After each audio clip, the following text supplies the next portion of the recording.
Hello everyone, today I would like to cover some basic concepts of linear and logistic regression. So when designing a learning algorithm, the first thing we need to ask is, how do you represent the hypothesis H? And in linear regression, we're going to say that hypothesis is going to be theta transpose x. And so with linear regression, we want to minimize the square difference between what the hypothesis outputs, h theta of x, minus y squared. So let's say we want to minimize the square difference between the prediction, which is h of x, and y. And so what we want to do is choose values of theta that minimizes this difference.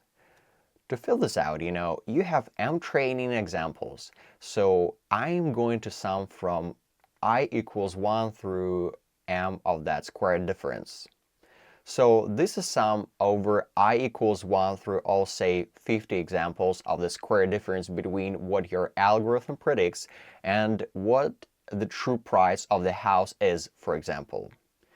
So next, let's see how you can implement an algorithm to find the value of theta that minimizes j of theta, that minimizes the cost function j of theta.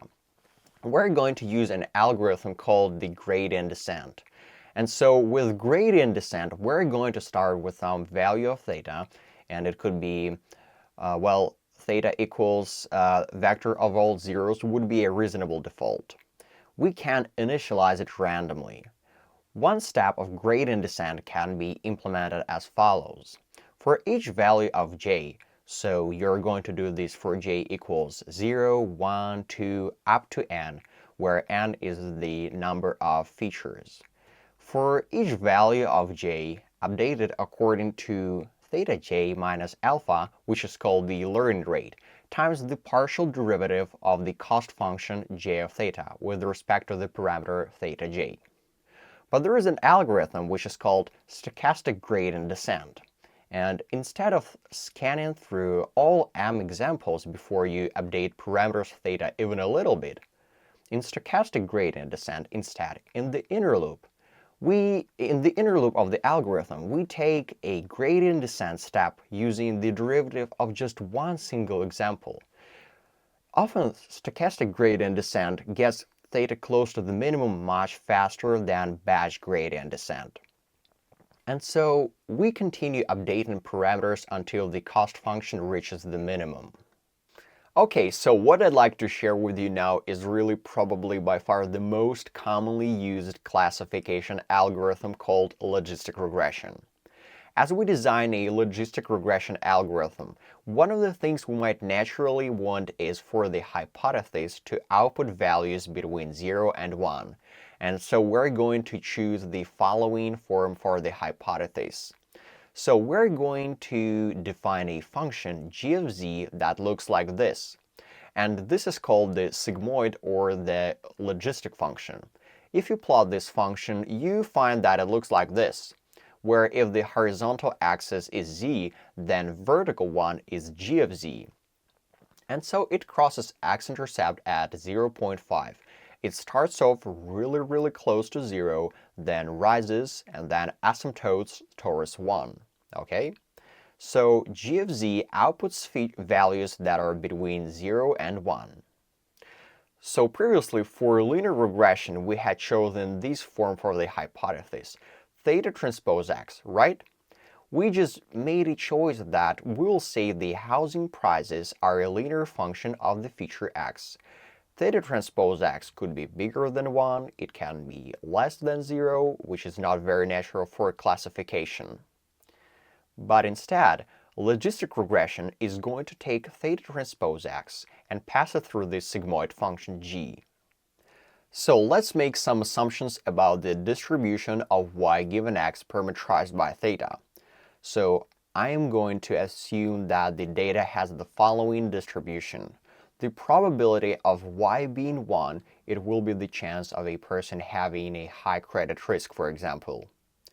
Chance of y being 1, given the credit score of the individual, that's the feature x parameterized by theta. This is equal to the output of your hypothesis.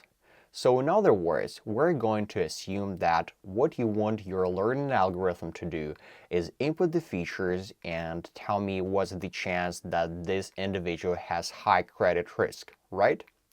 What's the chance that y is equal to 1? And by logic, I guess, because y can only be 1 or 0, the chance of y being equal to 0 has got to be y minus that hypothesis, right? Because if a person has a 10% chance of having a high credit risk, it means it must have a 90% chance of being low risk, right? Since these two probabilities must add up to 1. And bearing in mind that by definition, because it's a binary classification problem, but bearing in mind that y can only take on two values, 0 or 1, there is a nifty sort of little algebra way to take these two equations and to write them in one equation.